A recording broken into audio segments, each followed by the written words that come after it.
মিঠু, মিঠু, তুমি কি খাচ্ছ? মিঠু, তুমি কি খাচ্ছ?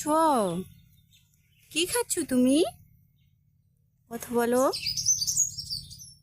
বাহ, মিঠু খুব সুন্দর করে খাচ্ছে। ভাত খাচ্ছে হাত দিয়ে ধরে ধরে। মিঠু এখন ভাত খাচ্ছে তো তার জন্য কথা বলতে পারছে না।